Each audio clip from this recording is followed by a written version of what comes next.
So you want to commission an artist. Great! We love to see our characters brought to life in someone's art style. However, not all clients are easy, and as an artist myself, there's definitely some things I wish every client knew before commissioning an artist. There's some tips that seem so simple, but make the process of commissioning someone so much smoother, both for the client and the artist. So, I'm Childrakina, and today we're going to go over how to be a good commissioner. Being a good commissioner starts with the reference sheet. My first tip is to, well, have one. Now, you might be commissioning someone for a reference sheet or something like a custom, and in this instance, not having a reference sheet is probably fine. However, most artists won't draw an OC without the reference sheet. Description alone is usually not enough. There's exceptions, of course, but this is a majority of furry artists. The second part is to have a commission-friendly reference sheet. This means a reference sheet that is unshaded, with poses that don't hide the character's markings, and has color swatches for all parts of the character, even the tongue and the paw pads and the inner mouth. Shading and fun dynamic poses are probably tempting to really make your reference sheet pop, but doing so can really confuse your artist. If you can't manage to make a fun pose while making sure all markings are clear, a basic pose is always a safe way to go. Remember, a reference sheet is different than your typical art piece. You can add different elements to make it visually interesting, but at the core, practicality should be prioritized over aesthetic. This is how an artist knows to draw your character right. You want to be as clear as possible. My next piece of advice, which is really important, is to read the terms of service. Most artists have a terms of service, and if they don't, they really should.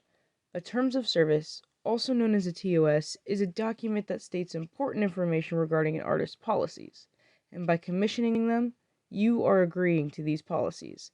For an example of some of the information you might find on a terms of service, my TOS includes what I will and won't draw, my refund policy, the expected turnaround time for completion, and rules regarding AI and my rights as an artist to my work. If you commission an artist, I am begging you, just read the TOS. Most of your questions will probably be answered, and most importantly, you know what you are agreeing to when commissioning the artist. It will reduce problems tenfold. This tip is more of a respect and politeness sort of thing, but when you're messaging an artist to commission them, it is much easier to just put your request in one message. Don't just message them, hey, and leave it at that.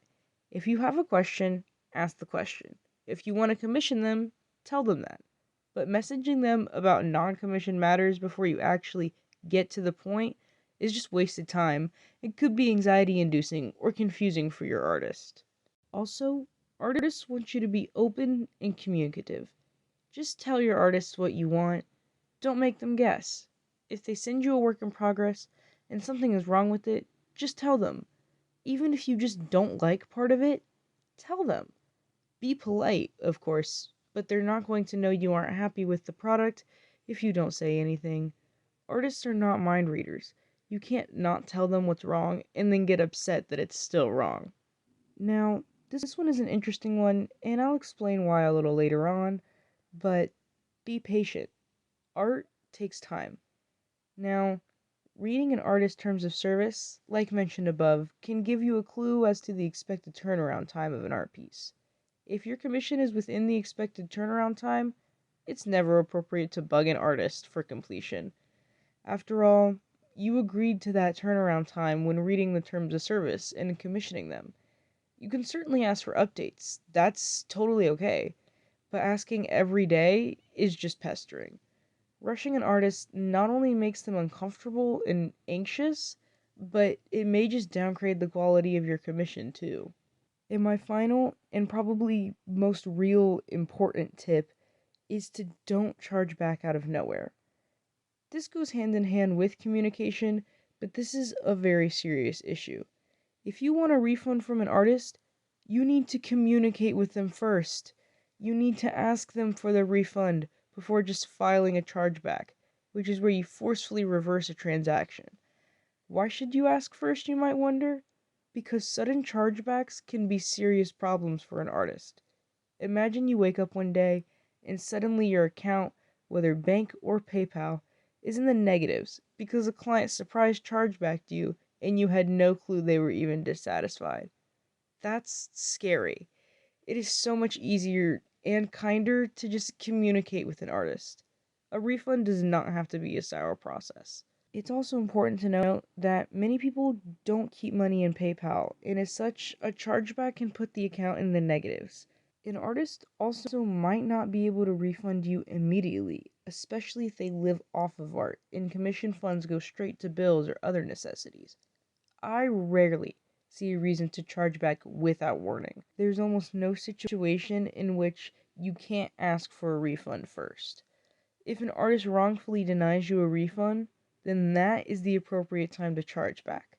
But why cause unnecessary hurt and stress to get a refund when you can just ask for one and have a calm, kind refund process?